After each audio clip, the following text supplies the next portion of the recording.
कैसा लगा? बहुत अच्छा। मैंने कहा मौलाना मोइन अख्तर अंदर 3 बावर्ची है क्या? 3 तरह का गोश्त है क्या? 3 तरह का मसाला है क्या? बोला नहीं हजरत, चावल एक, गोश्त एक, मसाला एक, बावर्ची एक। मैंने कहा जायका 3 तरह का क्यों है? तो नकीबे अहले सुन्नत मौलाना सनोबर रज़ा ने कहा हजरत जिसको पहले पूछा उनकी उम्र नहीं देखे, वो 80 बरस के बूढ़ा थे, उनका लीवर पहले ही डैमेज हो चुका है, वो शुगर के मरीज हैं, वो क्या पुलाव खाएंगे? मुंह करके जा रहे हैं। हमने कहा दूसरा, बोला ये 50-50 वाला है, चलेगा। हमने कहा तीसरा, बोला ये 18-20 साल का लड़का है, चर्बी हड्डी सब हजम कर देगा, इसका स्टेमिना बहुत मजबूत है। ए लोगों, एक जुमला लेकर के जाओ, अगर खाना अच्छा लगे तो समझना कि जिस्म अच्छा है, नबी का जिक्र अच्छा लगे तो समझना कि दिल। हाँ बहुत अच्छे। नारे तकबीर, नारे रिसालत, मसलके आला हजरत, इस्लाहे माशरा कॉन्फ्रेंस, मदरसा फैजाने शहे बगदाद, हजरत अल्लामा जाकिर हुसैन गयावी साहब किबला। वाह, आप लोग को अच्छा लग रहा है? क्या बहुत अच्छा। मैं एक थर्मामीटर दे रहा हूं, लेके जाइएगा और इसको भिड़ा दीजिएगा। जैसे ही छटपटावे लगे समझ जाइए कि रूह बीमार है। अच्छा, एक चौथे के पास लेके चलिए, पोलाद उल्टी कर देगा। हमने कहा इसको क्या हुआ? बोला इसको कोरोना हो गया। पानी अंदर जा ही नहीं रही है, पुलाव कहां से खाएगा? ए मेरे भाई, आज एक थर्मामीटर लेकर के जाओ कि जब खाना अच्छा ना लगे तो समझ जाना कि जिस्म बीमार हो गया, और नबी का जिक्र अच्छा ना लगे तो समझना कि दिल बीमार हो गया है, अकीदा बीमार हो गया है, मसलक व मज़हब बीमार हो गया है। और जब आदमी बीमार पड़ता है तो दिल्ली वाला इलाज करता है, और जब रूह बीमार होती है तो बगदाद वाले गौसे आज़म इलाज करते हैं, अजमेर वाले ख्वाजा पिया। एक फरमाइश आई है, मैं बहुत पहले एक तकरीर करता था ख्वाजा गरीब नवाज के ऊपर। वहां से क्या नाम आपका? मौलाना अजमत हुसैन। तो जब ये बात आ गई कि रूहों का इलाज अल्लाह वाले करते हैं, तो एक मंजर हम आपको दिखाएं। तैयार हैं आप लोग? दिल्ली चलने के लिए तैयार हैं? चलिए दिल्ली आलमत तसव्वुर में चलते हैं। दिल्ली में महरौली शरीफ चलते हैं। महरौली शरीफ में बाबा कुतुबुद्दीन है। ये कौन है?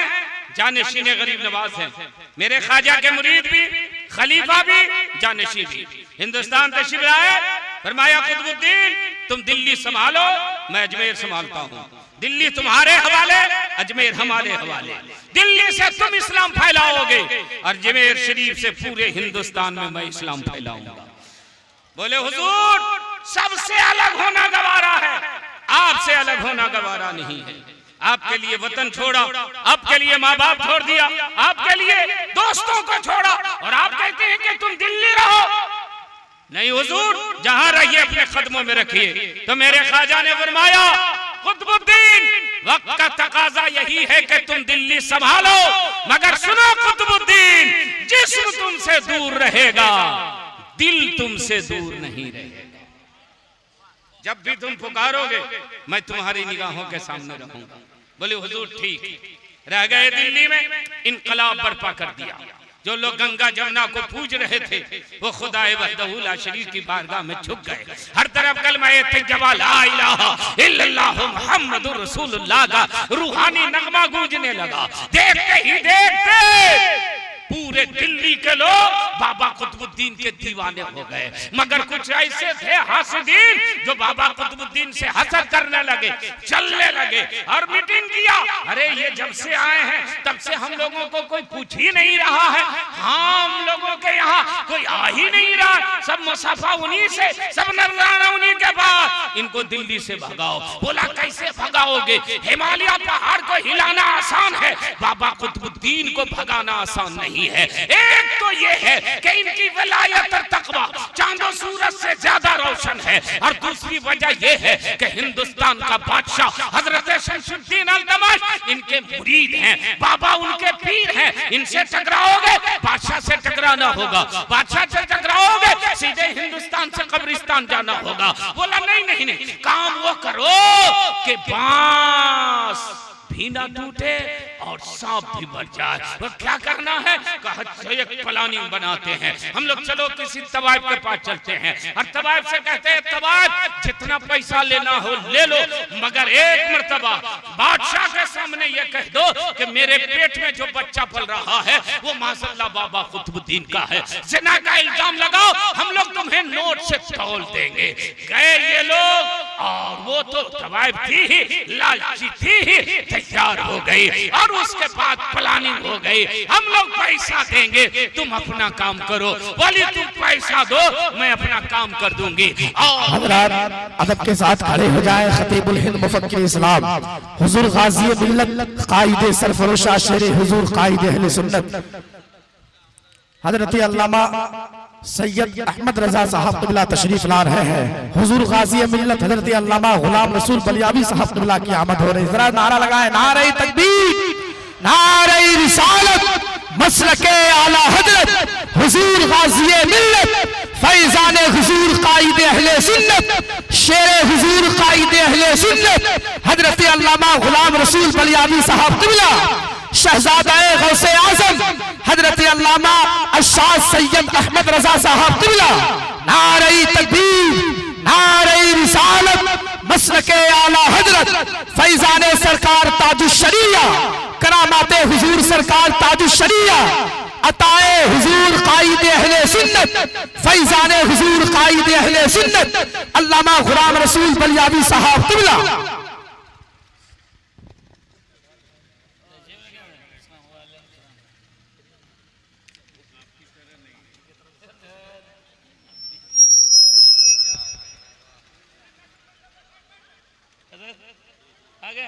माशाअल्लाह, जल्दी से तशरीफ रखिए, तशरीफ रखिए, बोल दीजिए सुभान अल्लाह, हाथ उठा के बोलिए या रसूल अल्लाह। हज़रात मैं दो बड़ी शख्सियतों का, बड़ी जात का जिक्र कर रहा था, वो दोनों नफ्से नफसीस मेरे रूर पर जलवाबार है। इधर देख रहे हैं एक आले रसूल पहले तशरीफ लाए थे, दूसरे आले रसूल अभी तशरीफ लाए हैं। मेरी मुराद मेरी तरीक़त रहबर शरीयत आले रसूल औलाद गौसे आज़म हज़रत अल्लामा मौलाना मुफ्ती सैयद अहमद रज़ा साहब क़िबला मद्दज़िल्लहुल आली मुहतमी मदार शरिया पटना जलवावार हैं, चेहरे की ज़ियारत कीजिए। और दूसरी जानिब जैसे हिंदुस्तान नहीं, हिंदुस्तान से बाहर के ममालिक भी जानता, पहचानता, मानता है उस ज़ात का नाम गाज़ी मिल्लत खतीबुल हिंद हजरत अल्लामा मौलाना गुलाम रसूल बलियावी साहब क़िबला मद्दज़िल्लहुल आली सदर इदारे शरिया पटना, और कई वहदों के ये मालिक हैं, ये कहने की ज़रूरत नहीं है। लिहाजा दोनों को आप देख रहे हैं, चेहरे की ज़ियारत कीजिए, और थोड़ी देर में अपनी गुफ्तगू समेट दूं। आप हजरात इसी तरह माहौल बना करके रहिए। एक मरतबा और बोल दीजिए। नेटवर्क आगे पीछे आता है क्या आप लोगों को? एक साथ बोलिए ना, बोलिए। हाँ माशाल्लाह, देखिए गाज़ी मिल्लत आए तो आपकी बैटरी कैसे टन टन हो गई। हम लोग इतना चिल्ला रहे हैं, चार्जे नहीं ले रहा, लग रहा जंग पकड़े हुआ। कई महीने से लगता है चार्ज आपने नहीं किया, चार्ज करके जाइए। एक मरतबा और मोहब्बत से बोलिए सुभान अल्लाह। एक मरतबा माँ बाप के नाम पर बोल दीजिए, एक मरतबा सास ससुर के नाम पर। देखिए हमारे बुजुर्ग लोग ज्यादा बोल रहे हैं, जिनका सास ससुर दुनिया में नहीं होंगे।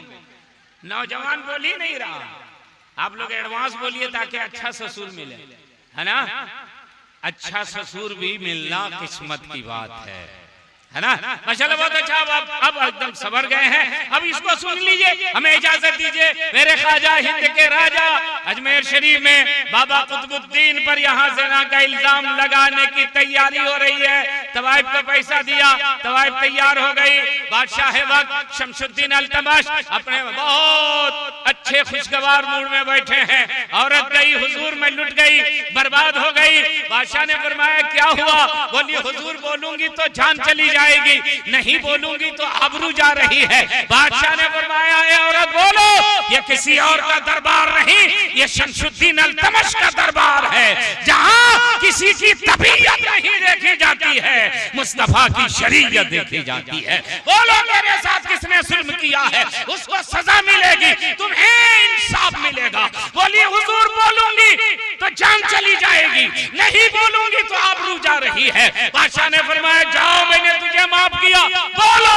बोली हुजूर आप जिस बाबा के मुरीद हैं माज़अल्लाह बहुत बड़े पापी हैं, उन्होंने मेरी इज्जत लूट ली, मैं हमला हो गई, मेरे पेट में उन्हीं का बच्चा पल रहा है। ये इल्जाम नहीं था, आइटम बम था जो बादशाह के ऊपर गिरा और पूरे वजूद को बिखेर दिया। इसलिए कि हजरत शमशुद्दीन अल्तमश को मालूम था कि उस फरिश्ता सिफत इंसान पर इल्जाम लग रहा है, जिनकी बारगाह में हवाएं भी गुजरती हैं तो अदब के साथ गुजरती हैं, फिजाएं भी गुजरती हैं तो मुअद्दब होकर के गुजरती हैं। बादशाह ने अपनी पूरी ताकत जमा करके फरमाया ऐ औरत, अगर ये बात सच है तो कल कचहरी में आ जाना, दूध का दूध पानी का पानी फैसला हो जाएगा।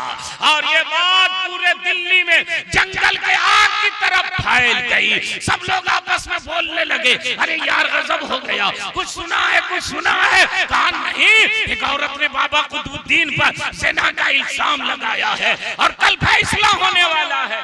अरे इसको 10-20 रुपया दीजिए, बेचारा इसी लालच में पंखा बेचारा चल रहा है, दीजिए उसको 10-20 रुपया, ना तो मेरा उठा दे दीजिए और कहिए बैठिए थोड़ी देर, बैठिए जा, अब बैठिए, जाते वो सब लोग आपको देख के जाएंगे। ओहो हम वहीं बैठाइए, बोल दीजिए सुभान अल्लाह। हजरत मैं याद कर रहा हूँ कि हजरत बाबा कुतुबुद्दीन पर ज़िना का इल्जाम लगा और पूरे दिल्ली में हंगामा बर्पा हो गया। और सुबह में औरत हाजिर हुई, बादशाह आए, बाबा कुतुबुद्दीन तशरीफ लाए।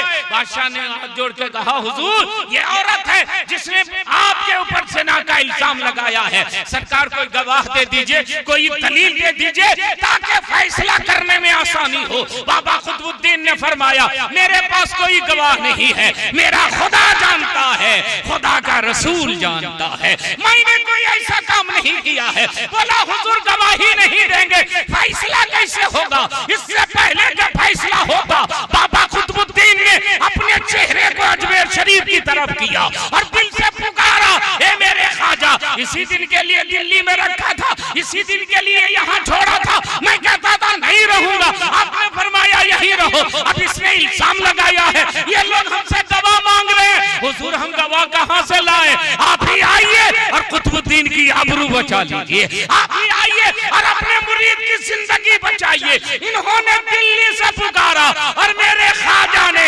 अजमेर शरीफ से इरशाद फरमाया कुतुबुद्दीन घबराने की जरूरत नहीं है, मैं आ रहा हूं।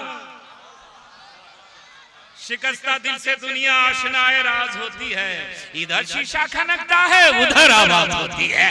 बाबा कुतुबुद्दीन की आवाज को ख्वाजा गरीब नवाज ने सुना और फरमाया घबराओ मत, मैं आ रहा हूँ। और अहले दिल्ली ने देखा कि पलक झपकते ही मेरे ख्वाजा दिल्ली पहुंच गए और मोहब्बत से वे ख्वाजा के नाम पर सुभान अल्लाह। और जैसे ही पहुंचे बजमा में हंगामा हो गया, गरीब नवाज जिंदाबाद का नारा गूंजने लगा। बादशाह वक्त ने कुर्सी छोड़ दी, दौड़ करके आगे गए, इस्तकबाल किया, कदमों पे झुके, दस्ते मुबारक को बोसा दिया, निहायत अदब व एहतराम के साथ लाया और अपनी कुर्सी पर बैठाया।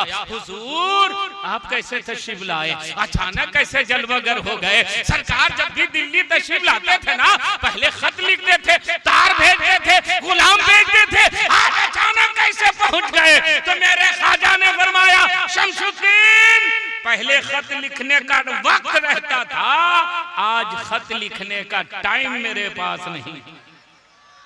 हुजूर क्या इमरजेंसी हो गई? फरमाया मेरे कुतुबुद्दीन का बहुत इमरजेंसी, मोबाइल मेरे पास चला गया, मेरा मुरीद परेशान है, मैं खैरियत पूछने आ गया। मगर तुम बताओ ये भीड़ क्यों है, ये मजमा क्यों है, और मेरा कुतुबुद्दीन यहाँ क्यों है? बोला हुजूर फैसला हो रहा।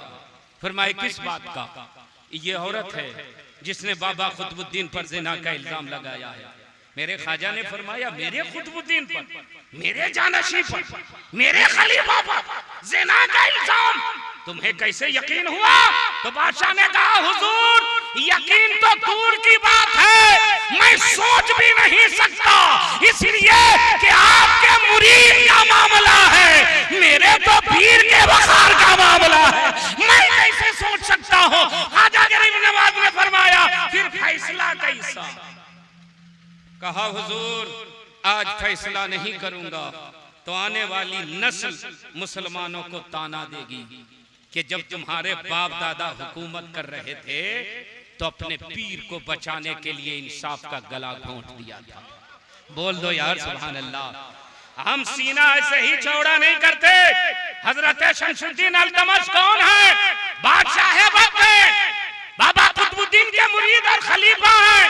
और जब बाबा कुतुबुद्दीन का विसाल हो रहा तो फरमाया मेरी तो वसीयत नोट करो, मेरी नमाज जनाजा वो पढ़ाएगा जिसने असर की सुन्नत कभी नहीं छोड़ा हो, और दूसरी शर्त यह है कि मेरी नमाज जनाजा वो पढ़ाएगा जिससे तकबीरे ऊला नमाज में कभी फात नहीं हुई हो, वो मेरी नमाज जनाजा पढ़ाएगा। और कुतुबुल अख्ताब का जब जनाजा रखा गया माइक से ऐलान हुआ कौन वो मुत्तकी और परहेजगार है जिसने कभी असर की सुन्नत नहीं छोड़ी हो, तकबीरे ऊला फात नहीं हुई हो। लाखों की भीड़ है, सन्नाटा छा गया, कोई आगे नहीं बढ़ा। रोते हुए हिंदुस्तान के बादशाह बाबा कुतुबुद्दीन का खलीफा शमसुद्दीन आगे बढ़े और बोले हुजूर मैंने ये राज छुपा करके रखा था, आज आपने फाश कर दिया है। मैं आपका वो मरूद हूँ जिसने असर की सुन्नत कभी नहीं छोड़ी। वाह, ये है हिंदुस्तान का बादशाह और ये है अदल इंसाफ। दुनिया वालों देखो, तुम एक आदमी को बचाने के लिए सैकड़ों को कुर्बान कर देते हो, और यहाँ पीर का मामला है और मुरीद बादशाह है तो पीर को तलब कर लिया है। हुजूर दलील दीजिए, हुजूर गवाह दीजिए। बादशाह वक्त से बाबा कुतुबुद्दीन को देख करके मेरे ख्वाजा ने फरमाया गवाह चाहिए। कहाँ हुजूर, किससे मांग रहे हो? हुजूर बाबा कुतुबुद्दीन से। फरमाया गवाह कुतुबुद्दीन के पास नहीं, गवाह मोइनुद्दीन के पास है। और जोर से बोलो यार, गवाह मोइनुद्दीन के पास है। कहा हुजूर केस है दिल्ली का और आप थे अजमेर शरीफ में, गवाह दिल्ली वाला चाहिए।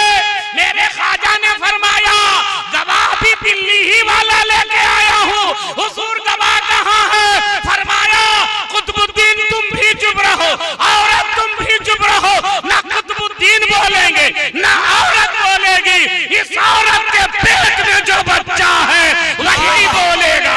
नारे तकबीर, मोहम्मद के साथ नारे तकबीर, नारे रिसालत, मसलके आला हजरत ख्वाजा का हिंदुस्तान, फैजाने सरकार ख्वाजा गरीब नवाज जिंदाबाद जिंदाबाद। फरमाया इधर उधर से क्यों पूछेंगे, जो पेट में है उससे बेहतर गवाही कौन दे सकता है। और मेरे ख्वाजा की शहादत की उंगली उठी और तबाब के पेट की जानिब इशारा किया। एक तबाब के पेट में पलने वाला बच्चा, तुम बताओ तेरा बाप कौन है, तेरी माँ के साथ जिना किसने किया है? मेरे खलीफा की आबरू का सवाल है, मेरे जानशी के वकार का मामला है, दिल्ली के कुतुब की अजमत का मामला है, तुम ही बता दो। तो तबाब के पेट में जो बच्चा पल रहा था उसने आवाज़ बुलंद पुकारा, ए मेरे ख्वाजा मैं गवाही देता हूँ मेरी माँ झूठी है, बाबा कुतुबुद्दीन सच्चे हैं।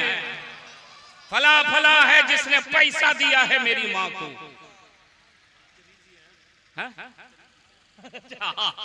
जी जी, हजरत साहब कह रहे हैं कि उस वक्त का मंत्र ये होगा। बोल दीजिए सुभान अल्लाह। और मेरे ख्वाजा ने फरमाया गवाह मिल गया, ले चलूं मैं अपने कुतुबुद्दीन को। तो दिल्ली के लोग सड़कों पर सो गए। नहीं, ये तो दिल्ली की बहार है। बोल दो ना सुभान अल्लाह। ये तो दिल्ली के कुतुब हैं, ये तो हमारी आन बान शान है। बाबा कुतुबुद्दीन को ना लेके जाइए। कुछ लोग हैं हासिदीन, पूरा दीवाना बाबा पूरा दिल्ली बाबा कुतुबुद्दीन का दीवाना है। मुअज़्ज़ज़ सामीन, मैं आपकी तवज्जो चाहूंगा, ये मेरे ख्वाजा हैं, हिंद के राजा हैं, अपने मुरीद की आवाज को सुन लेते हैं। अब अकीदा मजबूत करके जाओ।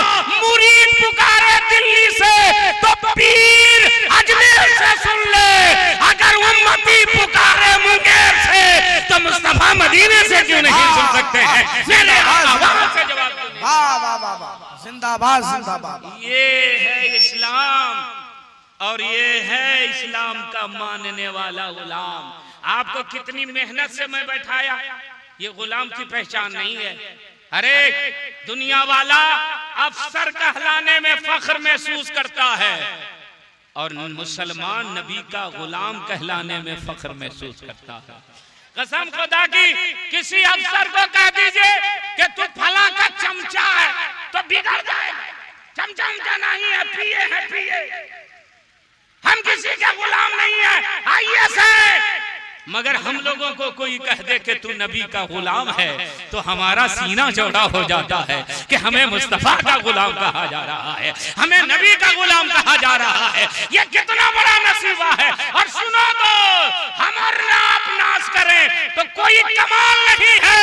मुस्तफा की गुलामी पर सिद्दीक की सदाकत नाज करती है, उमर की अदालत नाज करती है, उस्मान की सखावत नाज करती है, अली की शुजाअत नाज करती है, हुसैन की शहादत नाज करती है, मेरे गौस की गौसियत नाज करती है, खाजा की खाजगियत नाज करती है। अरे गुलामों में नाम आ जाए यही बहुत बड़ी बात हो जाएगी। सैयदना फारूक आजम है, उनका बेटा है, इमाम हुसैन है, जन्नत के जवानों के सरदार है। मदीना शरीफ है, मदीना शरीफ की गलियों में खेल रहे हैं और भी बच्चे हैं। कुछ बात हो गई खेलते खेलते तो सैयदना फारूक आजम के बेटे ने कुछ ऊंची आवाज में इमाम हुसैन से कह दिया और जैसे ही ऊंची आवाज में बोला, इमाम हुसैन ने फरमाया, हे उमर का बेटा, तू मुझसे ऊंची आवाज में बात करता है? सुनो, तुम गुलाम, तेरा बाप गुलाम, तेरा पूरा घराना मेरे घर का गुलाम है। गुलाम कहा, पढ़े लिखे उलमा जानते हैं, अरब में गुलाम कहना बड़ा मायूब समझा जाता था। रोने लगे, कुछ कह नहीं सकते थे, इसलिए कि नवासे रसूल हैं, जन्नत के जवानों के सरदार हैं। रोते रोते घर गए। फारूक आजम ने पूछा, बेटा क्यों रो रहे हो? अब्बू, आज इमाम हुसैन ने सब लोगों के सामने हमें गुलाम कहा और मुझे को नहीं कहा। बोले, तुम गुलाम, तेरा बाप गुलाम, तेरा पूरा घराना मेरे घर का गुलाम है। फारूक आजम संभल गए। ये बेटा, क्या सचमुच इमाम हुसैन ने ऐसा फरमाया है? हाँ, अब्बू सब लोगों के सामने बोले हैं। ए बेटा, जाओ जाओ, ये कलम लेकर के जाओ, ये कागज लेकर के जाओ और जाओ जा करके कहना इमाम हुसैन से कि सिर्फ जुबान से बोलने से नहीं होगा, इसमें लिख दीजिए, मैं गुलाम, मेरा बाप गुलाम, मेरा पूरा घराना आपके घर का गुलाम है। बोले, अब्बू लिखा के लाएंगे तो क्या कीजिएगा? फारूक आजम ने फरमाया, बेटा उस पुरसा को लेकर के हम कयामत में जाएंगे और फरिश्ते को दिखाएंगे कि देखो हम सनद याफ्ता नबी के गुलाम हैं। कयामत में दावा सब करेगा, दलील किसी के पास नहीं होगी। हुसैन ने लिख दिया तो उमर के पास दावा भी होगा, उमर के पास दलील। वाह वाह वाह, जिंदाबाद जिंदाबाद। बेशक जलसे में जाइए, इसी माहौल में जाइए, वहां नवाब बन करके नहीं जाइए, वहां नबी का गुलाम बन करके जाइए कि रहमत का एक छींटा पड़ जाए, हो सकता है हमारी बख्शिश का जरिया हो जाएगा। अब चलते चलते, क्योंकि ये सैयद दादगान भी तशरीफ फरमा है, अल्लामा गुलाम रसूल अली साहब बाबा हैं, तो मैं अपने पीरों में ताजुल शरिया का वो शेर पढ़ूं। ख्वाजा गरीब नवाज की करामत देखिए, ये शेर सुनिए, हमें इजाजत दीजिए। जहां नियता कर दे भरी जन्नत है बा कर दे। मैं चुप हो जाऊंगा तो आप लोग क्या कीजिएगा? क्या गया, मैं क्या सिखाया था, क्या करिएगा आप लोग? जहां नियता कर दे भरी जन्नत है बा कर दे, नबी मुख्तार कुल है जिसको जो चाहे अता कर दे। नबी मुख्तार कुल है जिसको जो चाहे अता कर दे। और जहां में उनकी चलती है वो दम में क्या से क्या कर दे। और मैं कराम की दुआ चाहूंगा, जहां में उनकी चलती है वो दम में क्या से क्या कर दे। क्या ज़मीं को आसमां कर दे, सुरैया को सरा,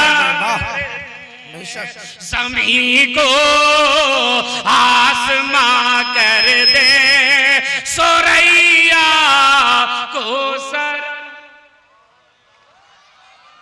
और तमाम उलमाए अहले सुन्नत के तरफ से ये शेर कि जहां में आम पैगाम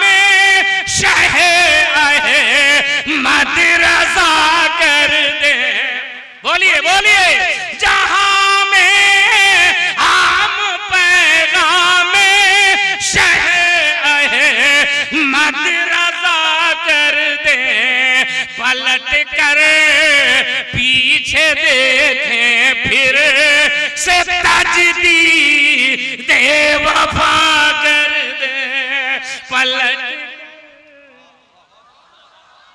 माशाअल्लाह। अब एक शेर आफाकी पैगाम, इस शेर पे आपने अमल कर लिया तो कोई भी आपके ईमान और अकीदे पे डाका नहीं डाल पाएगा। शेर सुनिए और एकदम सुन करके इसको अपनी मेमोरी में लेके जाइए, और शेर डिलीट हो जाए तो हो जाए, ये लेकर के जाइए।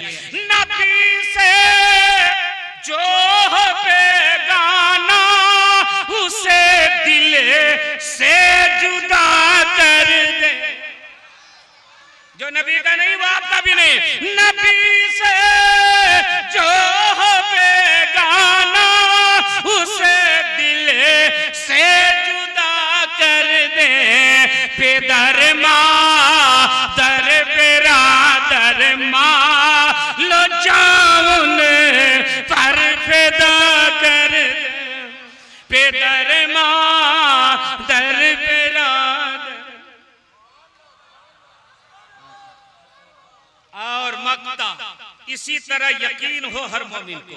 मुझे क्या फिक्र हो अख्तर मेरे यावर है वो यावर, बलाओं को जो मेरी खुद गिरफ्तार बला कर दे। हजरात और वो सारे उलमा कराम हैं, ज़्यादा टाइम नहीं लूँगा। आपसे सिर्फ एक गुजारिश करूँगा कि मदरसा फैज़ान शह बगदाद को आबाद रखिए, चंदा देते रहिए, ताउन करते रहिए। आज 8 लड़कों की दस्तारबंदी है, अब ताउन फरमाएंगे तो कल 15 भी हो सकते हैं, 16 भी हो सकते हैं। अल्लाह ताला मदरसा फैज़ान शह बगदाद को बगदाद शरीफ के फैज़ान से मालामाल फरमाए, दिन दुनी चौगनी तरक्की अता फरमाए, और आपके सुनने को, मेरे बोलने को, मदरसा वालों के इंतज़ाम व इंशराम को अल्लाह ताला कबूल फरमा ले। अस्तग़फिरुल्लाह रब्बी मिन कुल्लि ज़ंबी व अतूबु इलैह। पढ़ लीजिए कलमा तैयबा ला इलाहा इल्लल्लाहु मुहम्मदुर